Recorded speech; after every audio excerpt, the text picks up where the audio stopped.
მეექვსე მეოთხე ნაწილი.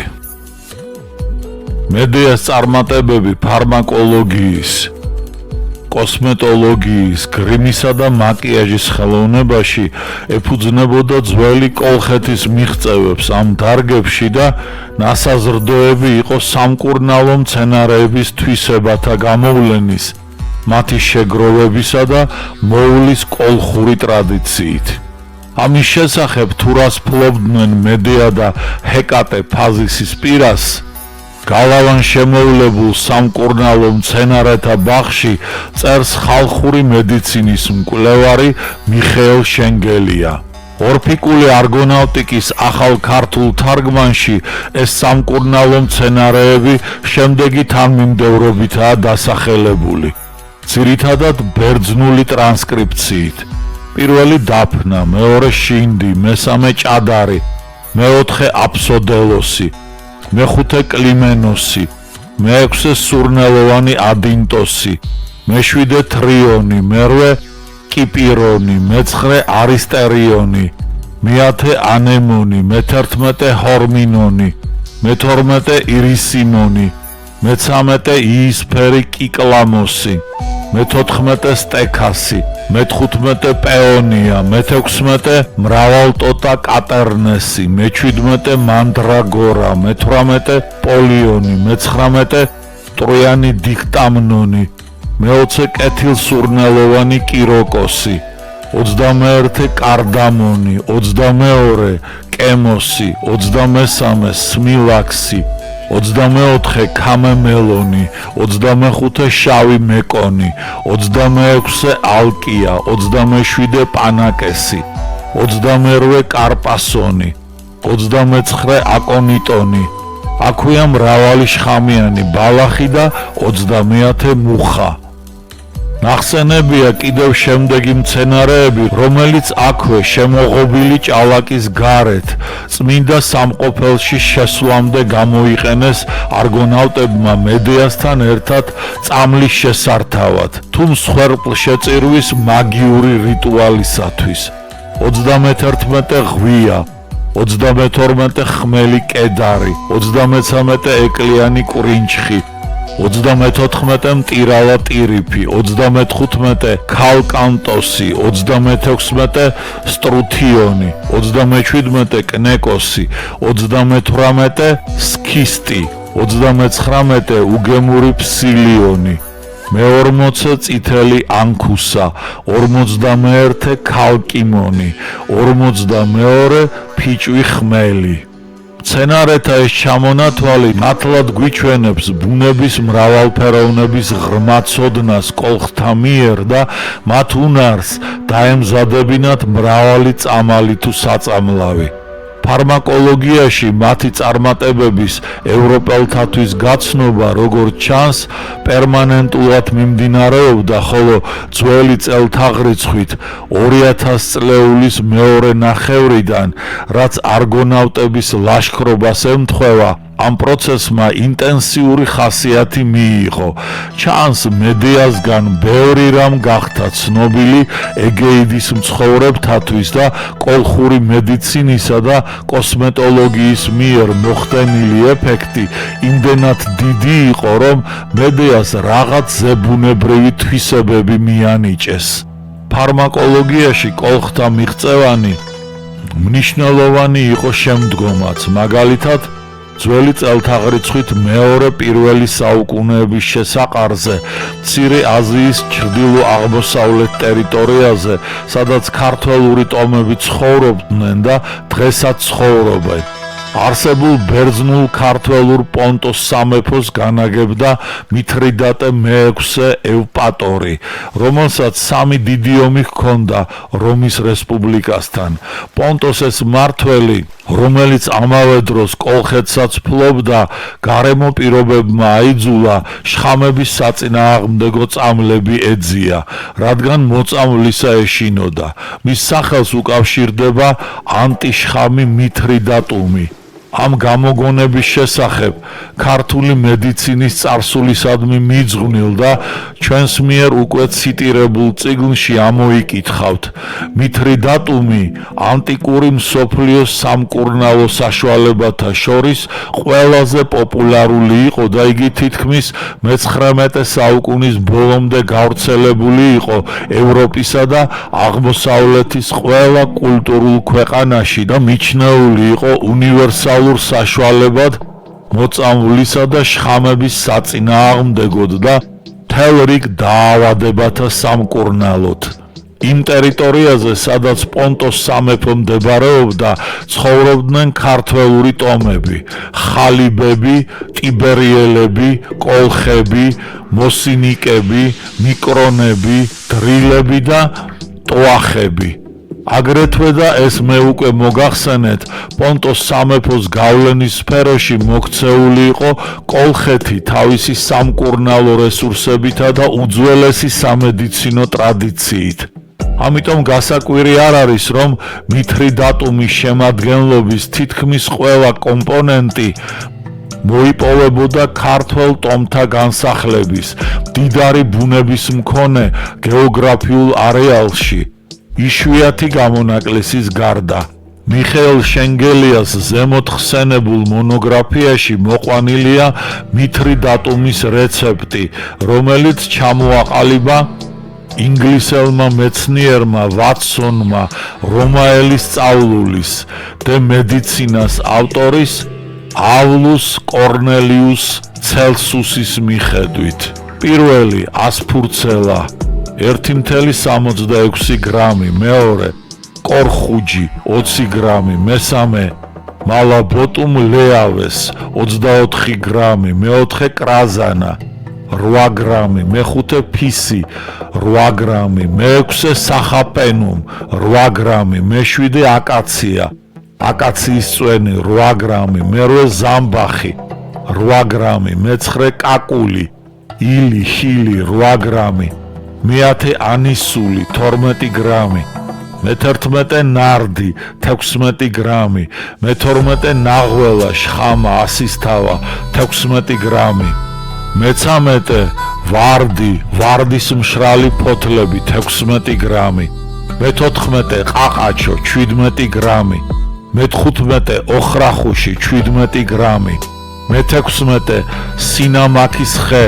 20,66 გრამი, მე-17 ქვატეხია ფხიჭა 20,66 გრამი, მე-18 ღვიძლა 20,66 გრამი, მე-19 წიწაკა პილპილი, წითელი პილპილი 20,66 გრამი, მე-20 სტირაქსი 21 გრამი, 21 თახვის ყვერი 24 გრამი, 22 ფრანკინსენსე 24 გრამი, 23 ჰეპოკისტუს ჯუისე 24 გრამი, 24 მირთი 24 გრამი 25 ოპოპონაქსი 24 გრამი 26 ჭილი 24.26 გრამი 27 უკადრისა ტყის ინა ღელის ინა 24.66 გრამი 28 ქალბანა 24.66 გრამი 29 ფერის ცვალა 24.66 გრამი 30 ნარდი 24 გრამი 31 ონო ბალსამი 25 გრამი 32 წიწმატურა 25 გრამი 33 რევანდი 28 გრამი 34 ზაფრანა 29 გრამი 35 კოჭა ზანჯაფილა 29 გრამი 36 დარიჩინის ხე 29 გრამი მითრი დატუმის რეცეპტის მოხმობას ის აზრი აქვს, რომ როგორც მედეას შემთხვევაში იყო ნიჭიერ, განსაკუთრებული უნარით დაჯილდოებულ ადამიანთა საქმიანობის მიღმა დავინახოთ ქართველი ტომების მიერ ბუნების შესაძლებლობების იმდაგვარი გააზრება გამოყენება, რამაც ბევრი რამ შესძინა მედიცინას, ზოგადად კი კონკრეტულად ფარმაკოლოგიას, კოსმეტოლოგიისა და ბოლოს გრიმის, აგრეთვე მაკიაჟის ხელოვნების განვითარების თვალსაზრისით. არც ის არის შემთხვევითი, რომ თავად მედიცინის სახელწოდებაც მედეას სახელს უკავშირდება. დასასრულს ზემოთქმულიდან გამომდინარე მინდა აღვნიშნო, რომ ევროპული და ზოგადად საკაცობრიობო ცივილიზაციის სამედიცინო თვალსაზრისით წინსვლასა და გამდიდრებაში პროტოქართველურ და ქართველურ ტომებს სოლიდური წვლილი აქვს შეტანილი. არის კიდევ ერთი საკითხი, რომელიც ყურადღებას იქცევს. საყოველთაოდ ცნობილია ქართული მუსიკალური და მასთან განუყრელად დაკავშირებული ქორეოგრაფიული ხელოვნება, მრავალხმიანობა და რიტმულ ტემპერამენტული ცეკვები ქართველთა ეროვნული თვითგამოხატვის ერთ-ერთ უმნიშვნელოვანეს ფორმას წარმოადგენდა 1000 წლეულების მანძილზე და ახლაც იგივე დანიშნულება აქვს. ამან ერთ ჩემი აზრით მეტად საინტერესო ჰიპოთეზის შექმნას მისცა დასაბამი. ოღონდ ეს ამბავი მაშინ იღებს სათავეს, როდესაც ცნობილი 10,000-ეულის სამშობლოში დაბრუნებისას ბერძენმა მეომრებმა ქართველ ტომთა ტერიტორიაზე გაიარეს, ხოლო ქსენოფონტემ ანაბაზისში აღწერა ის, რაც იქ ბერძნებმა ნახეს და რამაც მათზე დიდი შთაბეჭდილება მოახდინა, რადგან ქართველი ტომები, კერძოდ კი მოსინიკები, სიმღერასა და ცეკვას მიმართავდნენ ყოფისა თუ ბრძოლის ყოველ შესაფერის თუ ბერძენთა თვალსაზრისით შეუფერებელ სიტუაციაში. მოვიტან რამდენიმე ციტატას ანაბაზისიდან. როცა დაირაზმნენ, ერთ-ერთმა მათგანმა სიმღერა წამოიწყო, დანარჩენებმა სიმღერის რიტმს ფეხი აუწყვეს და გაემართნენ. მაშინ ისინი შეტრიალდნენ და წავიდნენ, გზადაგზა თავებს ჭრიდნენ მოკლულებს და მოკვეთილ თავებს უჩვენებდნენ ელინებს და თავის მტრებს და თანაც რაღაც ჰანგზე როკავდნენ და მღეროდნენ. ბერძნები გაუოცებია მოსინიკების მიერ ნაყოფიერების კულტთან დაკავშირებულ რელიგიური მისტერიის ნახვას, რომლის შემდგენელი ნაწილი იყო კოიტუსის ინსცენირება, რა დროსაც ისინი თავის თავს ელაპარაკებოდნენ, თავისთვის იცინოდნენ და მოჰყვებოდნენ როკვას, სადაც მოუხდებოდათ. თითქოს ამით სხვებთან თავს იჩენდნენ. როგორც ხედავთ, მოსინიკები მღეროდნენ ლაშქრობისას, მღეროდნენ ბრძოლისას და მაშინაც, როცა რიტუალურ ცეკვას ასრულებდნენ. ნაყოფიერების კულტთან დაკავშირებით მისტერიის წარმოდგენისას საზოგადოებაზე ზემოქმედების მიზნით საგანგებოდ როკავდნენ. ბერძნებს ქსენოფონტემდეც ბევრად ადრე ჰქონდათ შეხება მოსინიკებთან და მათი ეს განსაკუთრებული მუსიკალობა შეუნიშნავთ და არაერთხელ აღუნიშნავთ. ნუ დაგვავიწყდება, რომ ამ ქართველური ტომის სახელი დაერქვა მათ მიერვე შექმნილ თეთრ ლითონს, თითბერს. ამ ფაქტმა უბიძგა ისტორიკოს მარინე ცინცაბაძეს გამოეთქვა საინტერესო ჰიპოთეზა. ქართული მუსიკის უძველესობაზე ლაპარაკობს ბერძენი ქსენოფონტე ძველი წელთაღრიცხვით მე-6 საუკუნის ანაბაზისში.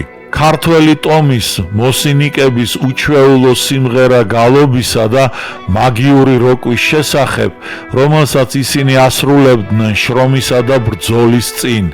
აღნიშნული ფაქტობრივი მასალა ლაპარაკობს ძველ კოლხეთში საწესჩვეულებო სიმღერების არსებობაზე და მუსიკის ტრადიციის დიდი ხნის ისტორიის შესახებ, რაც თვითმყოფადობის კიდევ ერთი ნიშანია.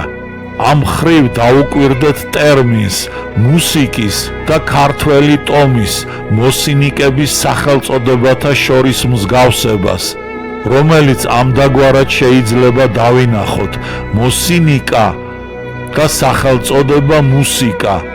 ქართულ სამყაროში უძველეს წარმართულ სიმღერა გალობის ტრადიციაზე ლაპარაკობს ასევე ძველი წელთაღრიცხვით პირველ 1000 წლეულში აღმოჩენილი არქეოლოგიური მასალა, რომელიც მიგვითითებს მუსიკის საკმაოდ დიდი ხნის ჩამოყალიბებული ტრადიციის არსებობაზე, კერძოდ უფლის ციხის განათხარში.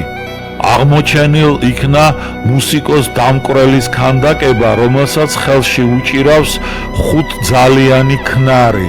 ასევე არსებობს სოფელ ხაიშის განათხარში აღმოჩენილი ოქროსაგან დამზადებული რთული კომპოზიციისაგან შედგენილი მუსიკოსის მინიატურული ქანდაკება. როგორც ჩანს, კოლხ პელაზგებმა საბერძნეთში ჩაიტანეს სიმღერა გალობის ტრადიცია. ძველ ბერძნულ წყაროებში დაახლოებით ძველი წელთაღრიცხვით მე-9 საუკუნისათვის ლაპარაკია კოლხ პელასგთა მიერ პელაზგიაში, პელოპონესში, ანუ კონტინენტურ საბერძნეთში მათი სახელობის მგოსან კოლხი ლიმნოსის ჯგუფის წევრების მიერ შეთხზული სიმღერებისა და მათ მიერ სიმღერების შესრულების შესახებ. დიახ, თუ თითბერს ეწოდება მოსინიკების სახელი, მაშინ რატომ არ შეიძლება მათი სატომო სახელისგან იყოს წარმოშობილი სახელწოდება მუსიკა?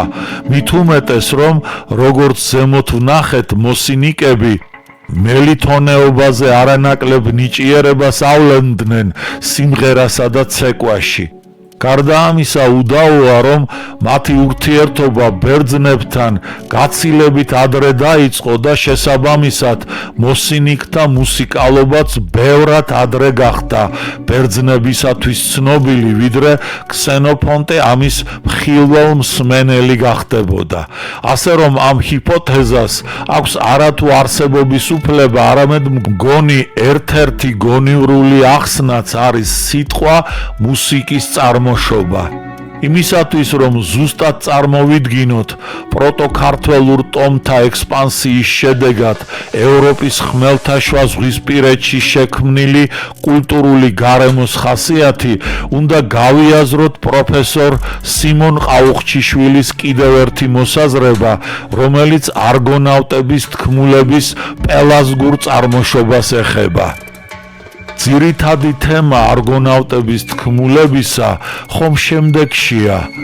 თესალიის ქალაქ ილკოსში იყო მეფე პელიასი. მის კარზე ცხოვრობდა მისი ძმისწული, იმის ძმის ვაჟი, რომელსაც პელიასმა სამეფო წაართვა. რათა თავიდან აეცდინა მომავალი შურისძიება, მან თავისი ძმისწული იაზონი შორეულ ქვეყანაში გადაკარგა. როდესაც იაზონი დაჭაბუკდა და სათანადო მითითებანი მიიღო მისანთაგან, იგი გაემგზავრა იოლკოსში, თავისი მამის სამეფოს დასაბრუნებლად. როდესაც ის მივიდა იქ და მისი პრეტენზიები სამართლიანი აღმოჩნდა და პელიას აღარ ჰქონდა უკან დახევის გზა, ამავე დროს კი სამეფოს გადაბარება იაზონისათვის არ სურდა, მან ძნელად შესასრულებელი დავალება მისცა იასონს. ჩვენს გვარს ვალად აწევს აქედან წაღებული ოქროს საწმისის დაბრუნება, რომელიც ამჟამად კოლხეთში არის დაცულიო და რადგანაც მე უკვე ხანში შესული ვარ, შენ გმართებს ამ საქმის შესრულებაო. იაზონიც გაემგზავრა კოლხეთში ოქროს საწმისის მოსატანად. ეს თქმულება ერთი იმ თქმულებათაგანი იყო, რომელთაც ბერძნებში უდიდესი პოპულარობა ჰქონდა მოხვეჭილი. ამ თქმულებით ბერძნები იგონებდნენ იმ თავიანთ დიად წარსულს, როდესაც ისინი ოქროს მფლობელები იყვნენ, ესე იგი, როცა ისინი უაღრესად დაწინაურებულნი იყვნენ და თავისი მომავლის აგებას ისინი აპირებდნენ ამ თავისი ოქროს უკან დაბრუნებით, ხელახლა დაპყრობით. ეს თქმულებაც თესალიური თქმულებაა, ესე იგი, იმ ტერიტორიას უკავშირდება, რომელიც ოდესღაც პელასგების სამკვიდრებელი იყო. ჩვენ ახლა უკვე ვიცით, რომ პელასგები პროტოქართველური ტომები იყვნენ. ეს კი იმას ნიშნავს, რომ მათ წიაღში შექმნილი თქმულება ბერძენთა და კოლხთა ურთიერთობას კი არ ასახავს, არამედ პროტოქართველურ სახელმწიფოთა შორის არსებულ წინააღმდეგობებს, ბრძოლას იმ ღირებულებებისათვის, მაშინ რომ იყო მნიშვნელოვანი. ამას ერთი ეთნიკური შემადგენლობის, ერთ ენაზე მოლაპარაკე და ერთი კულტურის მქონე ხალხის მითების საშუალებით გადმოცემული ისტორია შეიძლება ეწოდოს. ეს ისტორია აღსავსეა შემოქმედებითი და საბრძოლო შემართების ფაქტებით, რადგან ის ხალხი, ვის ისტორიაზეც არის საუბარი, გამოირჩეოდა გასაოცარი სიცოცხლის უნარიანობით.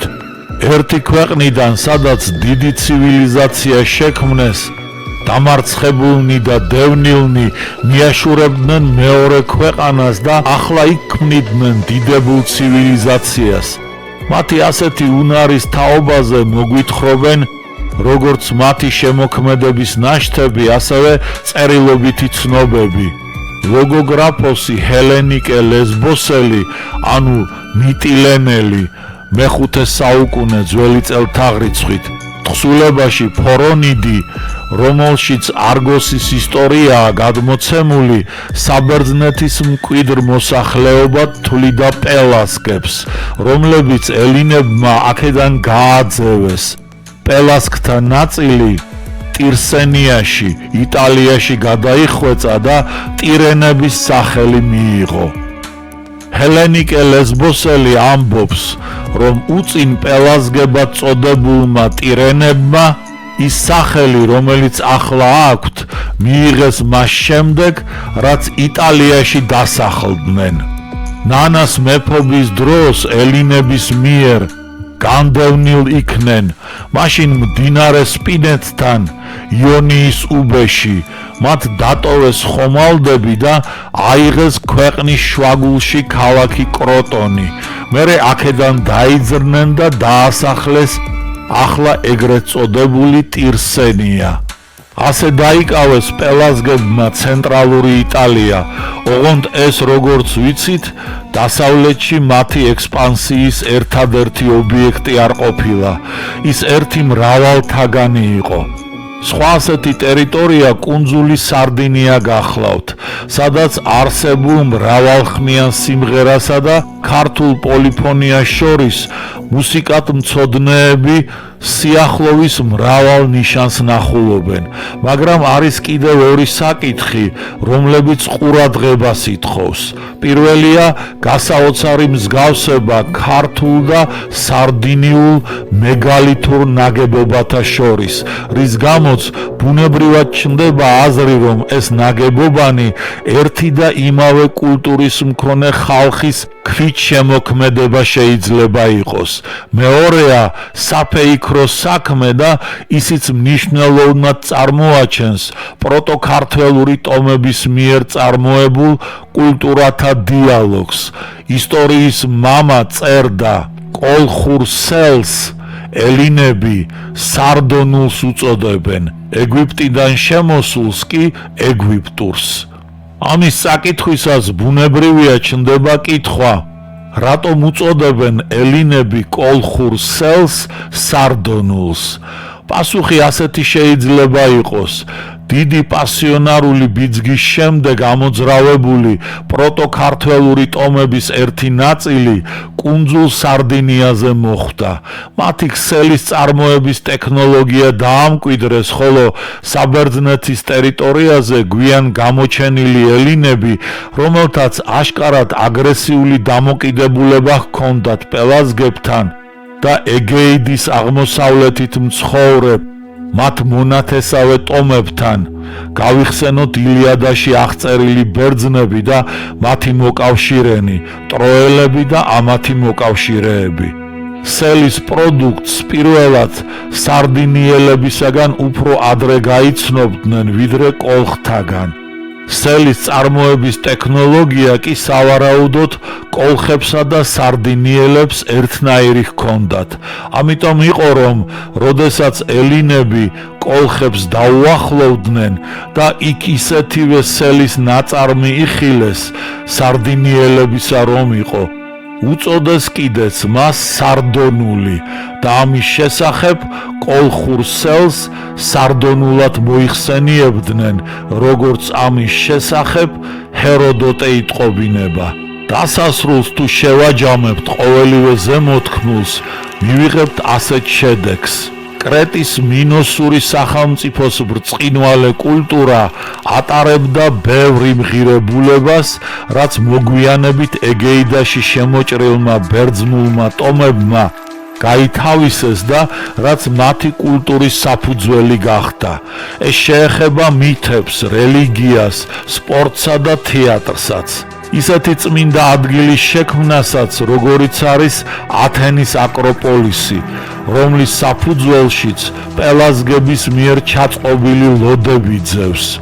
ამას კიდევ უნდა დაუმატოთ პელაზგური დამწერლობა, რომელიც იეროგლიფურიცაა და ახაზოვანიც, რომელიც მეცნიერთა აზრით სავარაუდოდ ფინიკიური დამწერლობის პროტოტიპს წარმოადგენს. თუ დაუკვირდებით ეგეიდელი პელაზგების კულტურასა და მათ მიერ ხმელთაშუა ზღვის აუზის ფარგლებში წარმოებულ კულტურათა დიალოგს, დავინახავთ, რომ მათ სხვა ხალხებთან ინტენსიური ურთიერთობისა და საკუთარი შესაძლებლობების მაქსიმალური გამოვლენის გზით შეძლეს შეექმნათ სრულიად ორიგინალური კულტურა, რომელიც შეიცავდა მრავალ იმ ნიშან თვისებას, რაც მოგვიანებით ევროპული კულტურის საფუძველი გახდა.